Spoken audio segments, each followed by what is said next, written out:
Ce soir, nous recevons Romain Lapierre, secrétaire départemental de Solidaires. Bonsoir, merci d'être Bonsoir. avec nous sur ce plateau. Alors après un jeudi noir la semaine dernière, les syndicats appelaient à un nouveau mardi noir. Aujourd'hui, manifestation un petit peu partout en France. À Lyon, 9500 manifestants selon la police, 19 000 selon les syndicats. La mobilisation qui affaiblit à Lyon par rapport à jeudi dernier, c'est une déception pour vous? Non, c'est absolument pas une déception. Je crois qu'au contraire, on voit bien qu'on a un mouvement qui s'est inscrit dans la durée. Rappelons, nous étions 35 000 à Lyon jeudi dernier, 19 000 encore aujourd'hui, moins d'une semaine plus tard.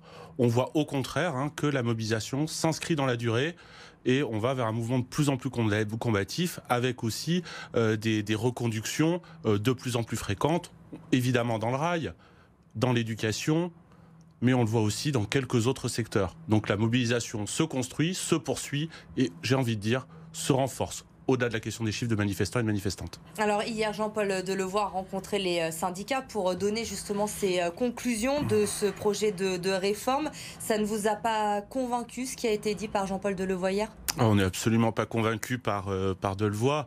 Donc effectivement, pour nous, la question de la mobilisation, c'est bien d'aller jusqu'au retrait de cette réforme. Et à partir de là, on pourra commencer à discuter. Puisque cette réforme, elle est absolument inique. Elle est censée faciliter, simplifier plus exactement le système des retraites, être plus juste, etc.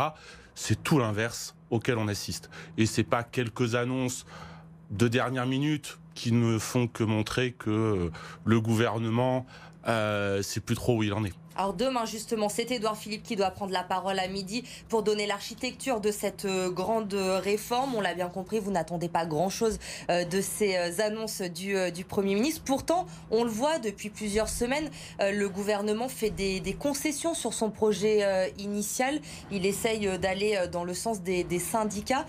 Vous n'y croyez pas à ces concessions? On n'y croit absolument pas.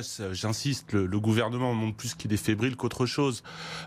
Sur les questions des annonces, de reporter, alors on était à 63, maintenant ce serait la génération 75 qui à la première ferait les frais de cette réforme. Dans l'éducation nationale, Jean-Michel Blanquer annonce des hausses de salaire qui ne seraient en fait que des primes, et les seuls moments où il avait le temps de montrer qu'ils étaient en capacité de faire des choses, ça aurait été au moment de la revalorisation du point d'indice. À ce niveau-là, on n'a rien vu. Donc pour le moment, on entend de vagues promesses. Concrètement, on n'a certainement rien. Et donc nous, on continuera. Est-ce que vous attendez aujourd'hui d'être rejoint par le secteur privé notamment? Mais le secteur privé, on l'a déjà vu. Le secteur privé, il était déjà représenté lors des manifestations du 5 décembre, y compris dans des secteurs où il est très très difficile de se mobiliser. On a vu des salariés du commerce, de services, de sociétés informatiques. Le privé, il était déjà là. À nous aussi d'arriver à renforcer la mobilisation. Et rappelons-le, cette lutte, c'est pas une lutte, c'est bien parce que le régime proposé de la réforme à point dont on ne veut pas, il dégraderait les conditions de toutes et de tous. Oui, mais aujourd'hui, Romain Lapierre, on voit effectivement il y a certaines entreprises du privé qui vous rejoignent, mais ce sont essentiellement les cheminots, les enseignants, la RATP à Paris qui sont mobilisés. On a l'impression finalement que vous défendez surtout les régimes spéciaux et pas forcément cette universalité qui est prônée par le gouvernement, et que beaucoup de Français demandent également à ce qu'il y ait plus d'équité dans le système des retraites en France aujourd'hui. Le système universel où à 1 euro équivaudrait en termes de cotisation, etc. Mais moi, ce que je vois, c'est que jusqu'à présent, même dans le régime général, c'était les 25 meilleures années. Là, ce sera sur l'ensemble de la carrière, avec la dégradation vraisemblablement de catégories entières de population. Et Oui, les premières concernées seront les femmes. Il y a des choses qui sont améliorées dans ce système, notamment un minimum de 1 000 € pour tout le monde à la retraite. Aujourd'hui, les agriculteurs ne l'ont pas. Aujourd'hui, la pénibilité va être prise en compte, notamment pour les infirmières. Ce n'est pas le cas aujourd'hui. C'est du mieux pour les salariés tout de même. Alors déjà, 1 000 €, nous on estime que c'est pas suffisant pour survivre. Il faudrait au moins que les retraites soient sur un SMIC. Deuxièmement, la pénibilité. Si le système était si génial que ça, tel que nous le vend le gouvernement, pourquoi est-ce que le ministre de l'Intérieur promet qu'il ne remettra pas en cause le régime spécial des policiers. S'il était si génial que ça, je pose la question. Après, on adapte aussi au travail de tout le monde. Ah ben, moi, ce que je vois surtout, j'insiste bien, c'est la dégradation. Et c'est surtout dire qu'on va faire peser finalement l'essentiel de la charge, c'est dire en fait, on essaye de régler les choses entre les pauvres, mais surtout ne touchons pas aux plus riches. Parce que finalement, eux, en quoi est-ce qu'ils sont impactés par la réforme?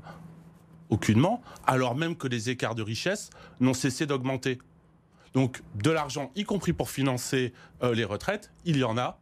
Suffit de penser au CICE, 20 milliards, l'évasion fiscale et les nombreux cadeaux fiscaux dont on peut bénéficier les plus riches. Aujourd'hui, on l'a compris, vous êtes déterminés, cette grève, vous voulez qu'elle se poursuive, vous demandez le retrait et non pas l'aménagement de ce projet de réforme des retraites. Vous êtes prêts à aller jusqu'où? Vous n'avez pas peur de perdre peut-être à force le soutien des Français qui vous soutiennent majoritairement aujourd'hui, en les bloquant, en les empêchant de pouvoir se déplacer correctement? Mais une grève, c'est bien ça, c'est d'organiser, c'est d'imposer ce rapport de force. Et la preuve, c'est que le gouvernement, j'insiste là-dessus, se montre de plus en plus fébrile, part dans toutes les directions, y compris être contradictoire d'ailleurs entre eux.